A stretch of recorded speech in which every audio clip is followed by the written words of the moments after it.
इस बीच देखिए, तमिलनाडु के मुख्यमंत्री एमके स्टालिन के बेटे और मंत्री उदयनिधि स्टालिन के सनातन धर्म पर दिए गए कंट्रोवर्शियल स्टेटमेंट के बाद पूरे देश में बवाल मचा हुआ है और हंगामा भी हो रहा है। और हंगामा भी क्यों ना हो, भारत जिसकी नींव ही सनातन है, वहां सनातन का अपमान होने पर विवाद तो लाजमी है, और वो भी तब जब सनातन की तुलना डेंगू मलेरिया जैसी बीमारियों के साथ होनी शुरू हो जाए। उदयनिधि स्टालिन के स्टेटमेंट पर बीजेपी और धर्म गुरुओं में काफी गुस्सा है। इंडिया गठबंधन ने भी उदयनिधि के स्टेटमेंट से किनारा कर लिया है। बहरहाल यह तो हुई सियासत की बात, लेकिन क्या सियासत के लिए किस धर्म का अपमान सही है? क्या सनातन का अपमान राजनीति में फैशन बन गया है? सनातन शाश्वत है, सबको साथ लेकर चलने की बात करता है, फिर सनातन को खत्म करने की बात क्यों कही जाती है? इन सब सवालों के जवाब देने के लिए हमारे साथ में जल्द ही मौजूद होंगे शंकराचार्य अभिमुक्तेश्वर आनंद सरस्वती महाराज। उनसे इन्हीं विषयों को लेकर हम आपसे कुछ ही देर बाद बातचीत शुरू करेंगे। लेकिन देखिए, सबसे बड़ी बात यह है कि इस तरह की बयानबाजी के बाद में जो सनातनी है उनकी भावनाओं को ठेस पहुंची है और आज मामला सुप्रीम कोर्ट तक भी पहुंच चुका है। सुप्रीम कोर्ट में भी इस स्टेटमेंट को लेकर मांग की जा रही है कि इस पर सुनवाई हो, इस टिप्पणी पर। एक बार आपको सुनाते हैं उदयनिधि स्टालिन, एमके स्टालिन के बेटे, तमिलनाडु की सरकार में मंत्री, क्या कुछ कहते नजर आए सनातन को लेकर। डेंगू காய்ச்சல் மலேரியா கொரோனா இதையெல்லாம் நம்ம எதிர்க்க கூடாது, ஒழித்து கட்ட வேண்டும். அப்படிதான் இந்த சனாதனம். और देखिए, वो इकलौते नहीं है ऐसी बातें करने वाले, बल्कि प्रियांक खड़गे भी उनकी इन बातों में हाँ में हाँ मिला रहे हैं। Any religion which does not give you equal rights, does not treat you like humans, is not a religion. So it's as good as a disease. और देखिए, जब कांग्रेस के नेताओं की जुबान से ऐसे अल्फाज निकल रहे हैं तो बीजेपी का तो उन्हें घेरना लाजमी है, और वही सिलसिला शुरू भी हो गया। मौका देखा और बीजेपी ने भी इन तमाम नेताओं की घेराबंदी शुरू कर दी है। जरा सुनिए कैसे बीजेपी के नेताओं के स्टेटमेंट्स आने शुरू हो गए।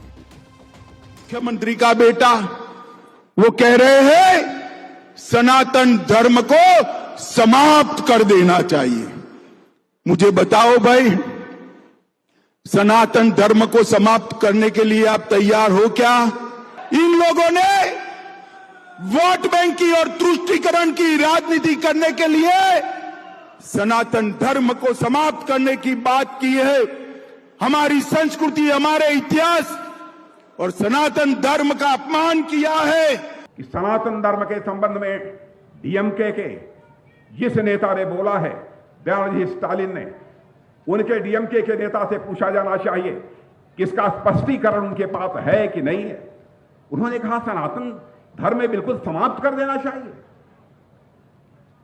क्या सनातन धर्म जाति पात और मजहब के आधार पर यह भेदभाव पैदा करने वाला धर्म है मेरे बहनों भाई? इसलिए मैं कांग्रेस के लोगों से कहना चाहूंगा, गठबंधन में जितने लोग शामिल हैं, INDIA गठबंधन में, सबसे मैं कहना चाहूंगा इसके लिए उनको क्षमा मांगनी चाहिए, नहीं तो यह देश किसी भी सूरत में माफ नहीं करेगा। बहनों भाई, सनातन को कुचलने की हसरत वाले कितने ही खाक हो गए, हिंदुओं को मिटाने के खा पाले कितने ही राख हो गए।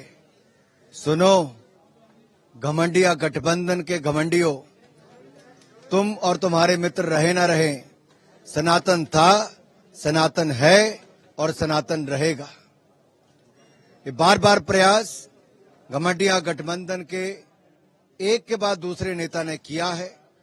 उदयनिधि स्टालिन, वो उदयनिधि स्टालिन सनातन धर्म को समाप्त करने का उद्घोष करता है।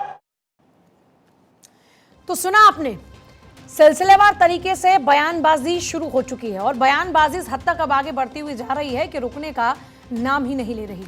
लेकिन फिर से वही सवाल लगातार बरकरार है, जो सनातन शाश्वत है, जो सनातन सबको साथ लेकर चलने की बात करता है, उसी सनातन को खत्म करने की बात आखिरकार क्यों कही जाती है?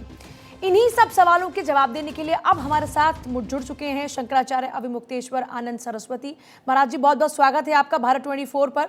ये देश की जनता अब आपको सुन रही है।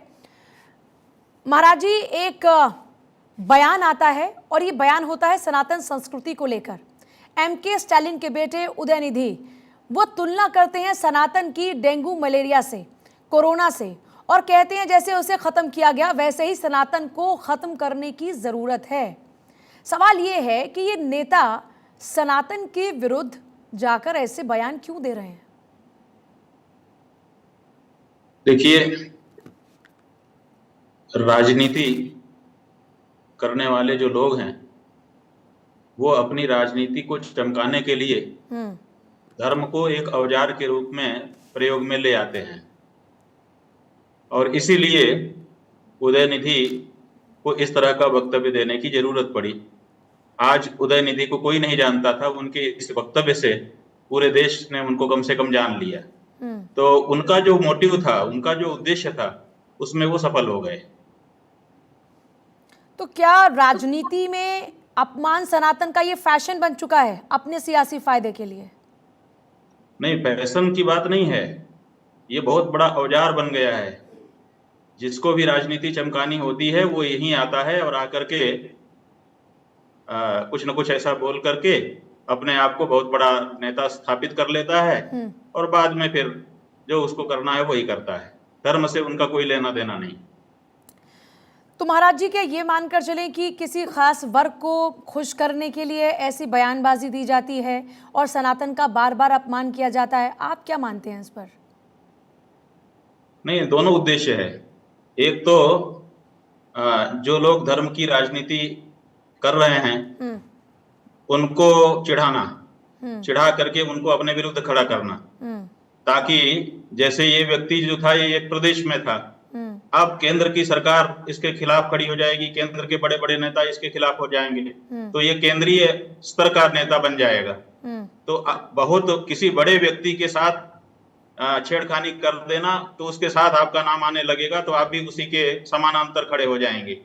एक तो ये राजनीति है और दूसरी ये है कि जो अंग्रेजों के समय से सनातन धर्म में ऊंचा और नीचा का भाव डाल करके लोगों को बरगलाया गया है, उसकी पुष्टि, और उसमें से किसी एक वर्ग की संतुष्टि हो जाएगी तो उनके वोट इनके पक्के हो जाएंगे।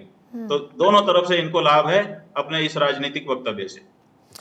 अच्छा, देखिए महाराज जी, ये बात तो हम जानते हैं कि सनातन अपने आप में इतना विस्तृत है, सबको साथ लेकर चलने की बात करता है, एक बेहतर जिंदगी प्रदान करने की बात करता है। लेकिन उसके बावजूद भी आज अगर सनातन के विरोध में ऐसी बयानबाजी दी जा रही है या की जा रही है, क्या इसके पीछे कोई बड़ा हिडन एजेंडा है? देखिए, सनातन के विरुद्ध तो युगों युगों से एजेंडे चलते रहे हैं और सनातन के विरुद्ध लोग खड़े होते रहे। सारी आसुरी शक्तियां सदा से सनातन धर्म को समाप्त करने का ही प्रण लेकर के अपना कार्य करती रही हैं। तो वही शक्तियां हैं अब इस युग में इस रूप में आ गई हैं।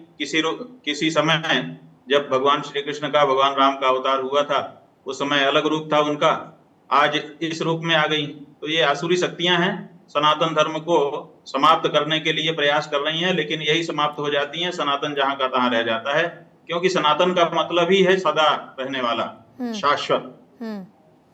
अच्छा, तो ये तो समाप्त होगा नहीं, इसको समाप्त करने वाले समाप्त हो सकेंगे। मतलब आप ये मानते हैं कि इसके पीछे हिडन एजेंडा चल रहा है जो सालों साल चलता रहा, आज भी वो है, लेकिन सनातन शाश्वत है, इसलिए इसे कोई खत्म करने के बारे में सोचता रहे, लेकिन ये पॉसिबल ही नहीं है? ना, बिल्कुल संभव नहीं है, और जो सोचेगा इसको समाप्त करने का वही समाप्त हो जाएगा। अच्छा, तो मतलब वो समाप्त हो जाएगा, इसका मतलब ये हुआ कि जो भी इस तरह की बातें कर रहे हैं, क्योंकि हिंदू राष्ट्र की जब हम बात करते हैं, यहाँ पर 80% सनातनी लोग हैं, और वहाँ पर अगर ऐसी बातें कोई भी नेता करता है तो उनसे जुड़े लोगों को भी इसका खामियाजा भुगतना पड़ेगा। आप ये बात मानते हैं क्या? हाँ जी, बिल्कुल। उनको अपने क्षेत्र में लाभ होगा, लेकिन बड़े परिदृश्य में उनको कोई लाभ नहीं।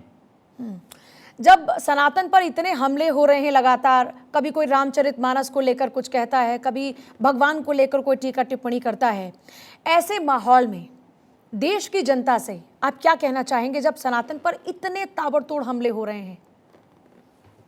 देखिए, बहुत कुछ कहने की हम समझते हैं आवश्यकता नहीं है। लोग समझते हैं कि किन उद्देश्यों की पूर्ति के लिए इस तरह के वक्तव्य हमारे तथाकथित नेताओं के द्वारा दिए जा रहे हैं। तो लोग इस तरह के वक्तव्य में नहीं आते हैं, लोग हंस रहे हैं। बहुत से लोगों से हमारी भी चर्चा हुई, लोग हंस रहे हैं कि कैसा मूर्ख है और कैसी बातें कह रहा है। यहाँ पर जो मुख्य बात है जो हम कहना चाहेंगे वो ये है कि उन्होंने जो वक्तव्य दिया है उदयनिधि का जो वक्तव्य है वो ये है कि उन्होंने कहा है कि सनातन धर्म डेंगू, मलेरिया जैसा है। जी। तो डेंगू मलेरिया को खत्म करने के लिए तो डेंगू मलेरिया के मच्छरों को मारा जाता है। हम्म। तो क्या सनातन धर्म का पालन करने वाले लोगों को मारने की बात कही जा रही है? और अगर ये कही जा रही है तो जिस संविधान की शपथ लेकर के वो आज खड़े हुए हैं, उस संविधान का बहुत बड़ा अपमान हो रहा है। तो इसमें तो सुप्रीम कोर्ट को भी देखना चाहिए और भारत के जो राज्यपाल या राष्ट्रपति हैं उनको भी देखना चाहिए कि क्या संविधान की शपथ लेकर के कोई व्यक्ति इस तरह की बात कर सकता है, जिसका सीधा सा आशय, जो उदाहरण उन्होंने दिया है, वो भले कहें कि मेरा ऐसा नहीं है कि मैं मारने के लिए कह रहा हूं, लेकिन आपने जो उदाहरण दिया है वो साफ साफ इस बात को कहता है कि जैसे मलेरिया और डेंगू को खत्म करने के लिए उनके मच्छरों को मार दिया जाता है, ऐसे ही सनातन धर्म को हम खत्म करेंगे, माने सनातन धर्म के लोगों को मार देंगे। तो क्या ये वक्तव्य अपराध की श्रेणी में आता है कि नहीं, और क्या ऐसा वक्तव्य देकर के व्यक्ति संवैधानिक पद पर शपथ लेकर के बना रह सकता है? ये बड़ा प्रश्न है। तो आज विचार हमको करने की जरूरत नहीं है, विचार इस देश के संविधान के रक्षकों को करने की जरूरत है कि क्या संविधान की शपथ लेकर के ऐसा वक्तव्य देकर के भी व्यक्ति पद पर बना रह सकता है। मुख्य प्रश्न इस समय ये है। जाहिर सी बात है, ये एक मुख्य प्रश्न है जिसका जिक्र आपने किया। अच्छा महाराज जी, एक और चीज मैं देख रही हूँ कि अब जन्माष्टमी आ रही है, सनातनियों का, हिंदुओं का एक बड़ा पर्व है जन्माष्टमी। 7 तारीख को जन्माष्टमी का पर्व है, लेकिन हम लगातार देख रहे हैं कि हर पर्व इस बार 2-2 बार मनाया जा रहा है। तो इस बार की जन्माष्टमी को लेकर आप भक्तों से क्या कहना चाहेंगे? नहीं, असल में थोड़ी सी समझ की जरूरत है। 2 पर्व नहीं मनाया जा रहा है, कभी भी 2 बार कैसे जन्माष्टमी मनाई जा सकती है? जन्माष्टमी तो एक ही होगी। लेकिन क्या है कि हमारे यहाँ 2 तरह की पद्धतियां हैं, एक स्मार्त पद्धति है और एक वैष्णव पद्धति है। तो जो वैष्णव दीक्षा से दीक्षित होकर के वैष्णव पद्धति को अंगीकार कर चुके लोग हैं, वो वैष्णवों की जो एक अष्टमी है उसको मनाएंगे। और जिन्होंने ऐसी कोई दीक्षा नहीं ली है, सनातन धर्मी केवल हैं, वो सब स्मार्त हैं। तो अधिकांश लोग स्मार्त ही हैं, इसलिए स्मार्तों की जो अष्टमी होगी उसको मनाना है। तो स्मार्तों की अष्टमी अंग्रेजी तारीख में 7 को नहीं बल्कि 6 को है। 6 को ही उनका व्रत होगा और 6 की रात्रि में ही भगवान श्री कृष्ण का जन्मोत्सव उनके द्वारा मनाया जाएगा। मतलब ज्यादातर जो लोग हैं वो 6 तारीख को भगवान श्री कृष्ण की पूजा करें और जन्मोत्सव मनाएं, ये आप उनके साथ में जानकारी साझा कर रहे हैं। अच्छा महाराज जी, अब देश में एक और नई बहस छिड़ गई है और वो है भारत को लेकर। एक तरफ अभी आपको याद होगा आरएसएस प्रमुख मोहन भागवत कहते हैं कि इंडिया नहीं बल्कि भारत की बात होनी चाहिए, इसका नाम भारत होना चाहिए। इसे लेकर आप कुछ कहना चाहेंगे क्या? नहीं, असल में ये जो बात है ये बिल्कुल सही है। कोई ऐसा देश नहीं है और ना हो सकता है जिसके एक साथ 2 नाम पढ़े जाते हों, लेकिन हमारे संविधान में इंडिया दैट इज भारत ये लिखा हुआ है। इंडिया जो भारत है, तो इंडिया और भारत 2 नाम क्यों लिए जा रहे हैं? एक ही नाम होना चाहिए। और इस देश का नाम बहुत लंबे समय से, जितना लंबा हमारा इतिहास है उस समय से ही भारत रहा है, तो इसलिए भारत इसका नाम होना चाहिए। लेकिन हमको समस्या तब हो जाती है जब राजनीति के कारण से हम अपने गौरव को याद करते हैं। जब इंडिया गठबंधन बन गया तब आपको याद आया कि इस देश का नाम भारत होना चाहिए। जब आप सत्ता में आए थे उसी समय से इसको आप पारित कर देते, अभी कर दीजिए, क्या दिक्कत है? मतलब आप ये कह रहे हैं कि ये एकदम सही वक्त है, क्योंकि अभी चर्चा ये हो रही है, सही वक्त है, कर देना चाहिए। और यही सदा से, लाखों वर्षों से, जितने समय से हमारा इतिहास है, हमारे देश का नाम भारत है और यही सही है। ये तत्काल प्रस्ताव पारित करके कर देना चाहिए। तो आप इसमें वक्तव्य देने की कोई जरूरत नहीं है और स्वीकृत है, हमारे सभी धर्म ग्रंथों से भी और इतिहास के ग्रंथों से भी प्रमाणित है कि इस देश का नाम भारत है। ये जो भारत है, ये भारत शब्द, इसकी व्याख्या आप कैसे करते हैं? देखिए, भारत शब्द जो है हमारे पुराणों में तो भरत नाम के जो राजा हुए हैं उनके नाम से एक दुष्यंत के पुत्र भरत हुए हैं और एक हमारे राजा भरत हुए हैं जो बाद में जड़ भरत हो गए थे। तो पुराणों में उल्लेख आता है कि उनके नाम से ये देश का नाम पड़ा है। लेकिन हम लोग ये मानते हैं हमारे यहाँ अनवर्थ संज्ञा होती है। अनवर्थ संज्ञा का मतलब कि किसी गुण के आधार पर नाम हो जाता है। तो भा का मतलब होता है ब्रह्म विद्या। जिस देश के लोग भायाम ब्रह्म विद्यायाम रताः असौ देशः भारतः, जिस देश के लोग ब्रह्म विद्या की ओर उन्मुख हों, ब्रह्म ज्ञान की ओर उन्मुख हों, इस देश का नाम भारत है। तो यहाँ पर ब्रह्म विद्या का सदा से प्रचार और प्रसार रहा है और यहीं से पूरे विश्व में दार्शनिकता गई है और उसी क्षेत्र में हम सदा से अग्रणी रहे, आज भी अग्रणी है। इसीलिए इस देश का नाम भारत रहा है और भारत रहना चाहिए। तो आप ये मानते हैं कि नाम भारत होने के बाद में ये जो हमारे सनातन है उसको और मजबूती मिलेगी, जो हमारी संस्कृति है, क्योंकि जिस संस्कृति को आज लोग पीछे छोड़ते जा रहे हैं वो और मजबूती से लोग उसको पकड़ेंगे? बिल्कुल। होता क्या है कि आजकल धर्मांतरण का बहुत खेल चल रहा है। धर्मांतरण करने वाले करते क्या हैं? मोहन को डिसूजा बना देते हैं या अकबरुद्दीन बना देते हैं, यही तो करते हैं। नाम ही तो बदलते हैं और क्या बदल देते हैं उसका, उसके नए नक्श थोड़े बदलते हैं, केवल नाम बदल देते हैं और सब काम बदल जाता है। तो इसलिए नाम में बहुत महात्म्य रहता है। भारत का नाम अगर भारत हो गया, इंडिया खत्म हो गया, तो भारत फिर से विश्वगुरु होगा और बहुत बड़ी प्रगति निकल करके आएगी और यहाँ का ज्ञान विज्ञान फिर से पूरी दुनिया में लोकप्रिय हो जाएगा। मतलब आप वाकई मानते हैं कि नाम में इतनी ताकत है कि जो भारत की शक्तियां थी वो प्राचीन शक्तियां फिर से भारत को वापस मिलेंगी और जो हमने नए नए कीर्तिमान स्थापित आज हम कर रहे हैं उसकी इबारत हम इतनी ज्यादा लिख डालेंगे कि उसके सामने हर कोई बौना पड़ने लगेगा? बिल्कुल, ये सदा से रहा है और जब से हमने अपने नाम को पीछे किया तभी से हम पीछे हो गए। अगर ये नाम आगे आता है तो देखिए कितनी तेजी से हम आगे आ जाएंगे। ये नाम का तो बहुत बड़ा विज्ञान है, लोग आज भी इसको स्वीकार करते हैं और बहुत से लोग अपने नाम के हिज्जे में हेर फेर करके प्रसिद्ध हो जाते हैं। अनेक किस्से हैं जो आप लोगों ने भी हम लोगों को सुनाए। तो ये जो भारत है इसकी व्याख्या तो आपने की, मैं इसका और अर्थ समझना चाह रही हूँ। ये अर्थ इतनी शक्ति इसको देता है जिसका जिक्र आप बार बार कर रहे हैं कि एक बार भारत हो जाए कंप्लीटली पूर्ण रूप से तो भारत के पास वो सारी शक्तियां होंगी। इसका अर्थ किस तरह से आप समझाएंगे? देखिए, भा शब्द जो है, भा ये धातु है। हमारा यहाँ क्या होता है कि जितने शब्द बनते हैं वो सब धातुओं से बनते हैं, प्रकृति और प्रत्यय से। तो इसमें भा धातु है जो दीप्ति के अर्थ में है। दीप्ति माने तेजस्विता के अर्थ में। तो तेजस्विता तब आएगी जब ये देश भारत हो जाएगा। और तेजस्वी जो होता है, तेजस्वी सम्मान खोजते नहीं गोत्र बतला के, पाते हैं जग में प्रशस्ति अपना कर्तव्य दिखला। तो अगर तेजस्विता हमारे अंदर आ गई, हमारे देश में आ गई, तो स्वाभाविक है कि सब अपने आप दब जाएंगे। जब सूर्योदय होता है तो दीपक जो है उसका प्रकाश का कोई तात्पर्य नहीं रह जाता। तो इसलिए हमारे तेज को बढ़ाने की, हमारे ओज को बढ़ाने की, हमारे मनोबल को बढ़ाने की आवश्यकता है। और वो तब बढ़ेगा जब तक हम पिछलग्गू रहेंगे, जब तक हम दूसरे का मुंह देखते रहेंगे, ये सब हमारे अंदर नहीं आ सकता। जब हम अपनी चीजों से उत्प्रेरित होंगे तब फिर से हम अपनी कक्षा में स्थापित हो जाएंगे। अच्छा महाराज जी, जब भी किसी राष्ट्र की बात आती है तो उसके हित की बात आती है और उसके हित को साधने के लिए देश की जनता अपने लिए एक पहले राजा चुना करती थी और अब देश के प्रधानमंत्री होते हैं। तो अब जो देश के प्रधानमंत्री हैं नरेंद्र मोदी, उनके बारे में आप क्या राय रखते हैं? देश के प्रधानमंत्री वो कैसे बने? जब देश के लोगों ने उनको चुना तभी ना बने। और एक बार नहीं बने, 2 बार बन गए हैं। तो ऐसी स्थिति में स्वाभाविक है कि जनता उनको प्रधानमंत्री के रूप में देखना चाहती है, बना करके रखा है। क्या आप ये मानते हैं कि उनके नेतृत्व में सनातन का और विस्तार होने वाला है? देखिए, इसमें थोड़ा सा मतभेद है।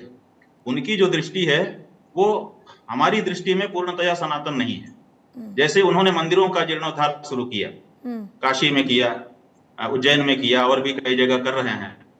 तो उन्होंने ये तो अच्छा काम किया कि उसको हम भव्यता प्रदान करेंगे। लेकिन भव्यता के साथ साथ जो वहां पर आध्यात्मिकता थी, जो पुराने मंदिर थे, उन पुराने मंदिरों को कचरा समझ करके हटा दिया। तो ये जो थोड़ा सा दृष्टि का भेद है, उसके कारण वो पूरी तरह से हमारे हृदय में समा नहीं पाते हैं। जो हम एकदम साफ बोलते हैं, उनको चाहिए कि वो सनातन का जो सूक्ष्म व्याकरण है उस सूक्ष्मता को भी ग्रहण करें। केवल ऊपर ऊपर से नहीं होगा। अगर ऐसा कर लेते हैं तो उनके अंदर देखिए दृढ़ता है, उनके अंदर लोक संवाद स्थापित करने की कुशलता भी है, वो एक अच्छे नेता हैं। लेकिन इसीलिए पूरी तरह से हमारे अपने व्यक्तिगत हम बोल रहे हैं, पूरी तरह से हमारे हृदय में इसलिए नहीं है क्योंकि वो सूक्ष्मता में नहीं जाते हैं, केवल मोटे मोटे उसमें चले जाते हैं कि हम बहुत भव्य बना देंगे।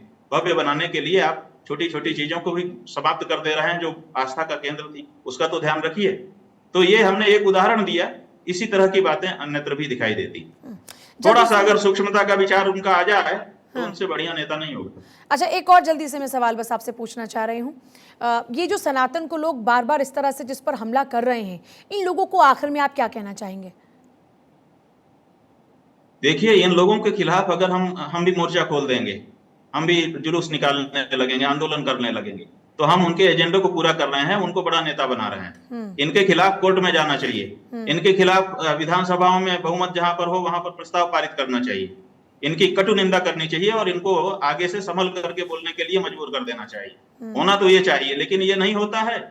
क्या होता है कि जैसे उन्होंने राजनीतिक कारणों से वक्तव्य दिया तो उनका विरोध करने के लिए भी कुछ लोग राजनीति माने हमारी राजनीति सध जाएगी उनका विरोध करने से, तो विरोध में ज्यादा भरोसा रखते हैं और इस तरह से वो अपनी राजनीति चमकाने लगते हैं, तो दोनों तरफ से राजनीति होने लगती है, तात्पर्य व्यर्थ हो जाता है।